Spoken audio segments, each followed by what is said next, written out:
as y'all can see, we got a big meal going on today. We're going to start with the toughest task first, which is chitterlings. So, I'm not going to clean them all on the video. These are some chitterlings I had frozen from another holiday. So, we're going to go ahead and clean some of these up. I'm going to only show you maybe a couple of them and show you kind of what you're looking for in order to get them clean. First and foremost, you definitely want to get stuff like that off. But they have an inner lining on them that you want to get off.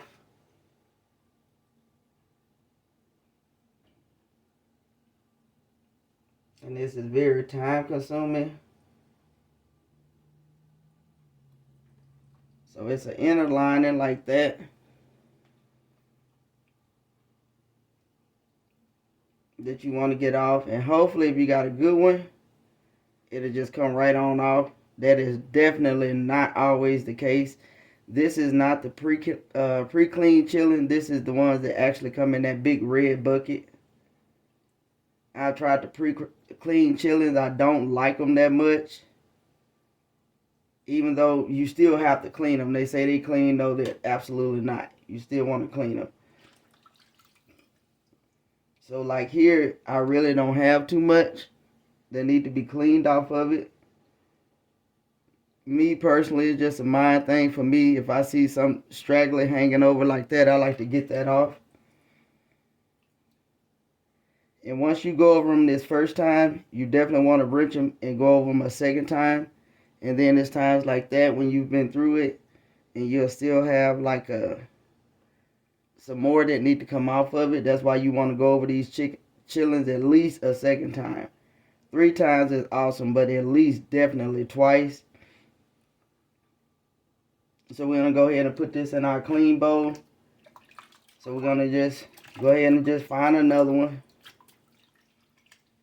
and go through it. I definitely want to take you through the process of painstaking cleaning this all day. So you want to try to find you a good point when you can notice the lining.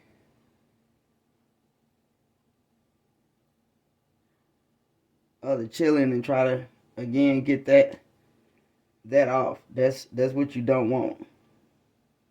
And like I said again, it's painstaking. It's a slow process for your family to sit down in 5 minutes and just gulp them down.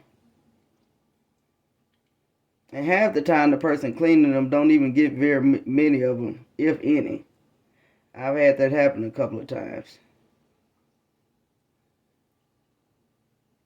Shout outs to my auntie that taught me how to clean these at a very young age. So I'm hoping this will be enough for who I got to clean it for, but it depends on how much waste got to come off of it. So we want to continue to try to get that nasty lining out of it.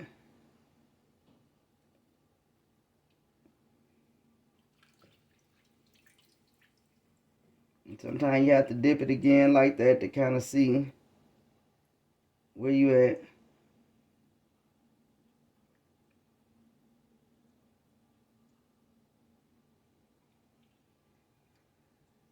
At this point, it look kind of good. Like I said, if I see any straggling little pieces like that, I like to get that off.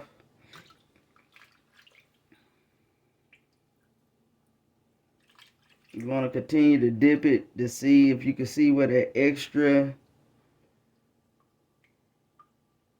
sliminess is.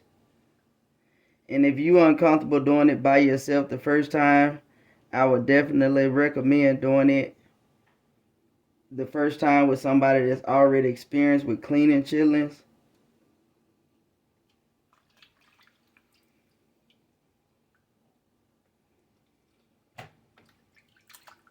Again, we'll go ahead and try a smaller one. I don't really have any small pieces in this one.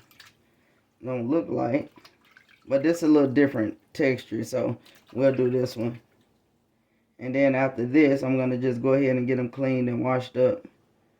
So again, you want to try to find that that good pull. And sometimes if you pull a little slowly, and that lining is a little tough, you can try to get it all in the first pull. But that don't matter if you think you got it all. You still need to do that second and third round on them.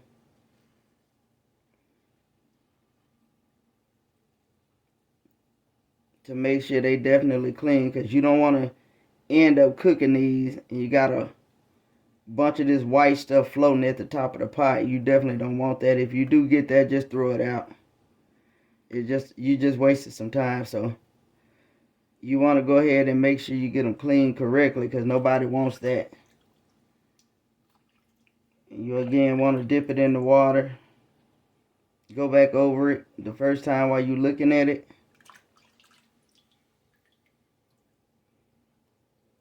You see some now, go ahead and pull it off. But we going ahead like now, we're going to send them in the bowl of my clean ones. I'm going to add some water to this.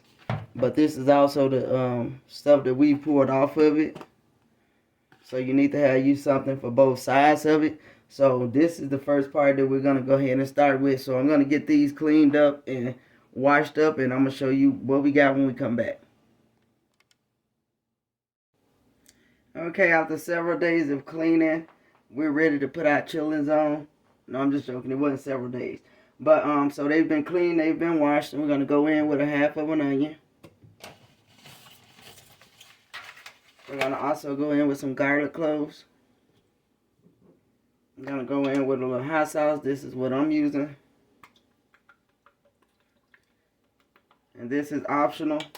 I'm going to also go in with some regular salt. And next we're just going to add some water. I'm going to be cooking these in the Instapot. We're going to start it on the meat setting, which is 40 minutes.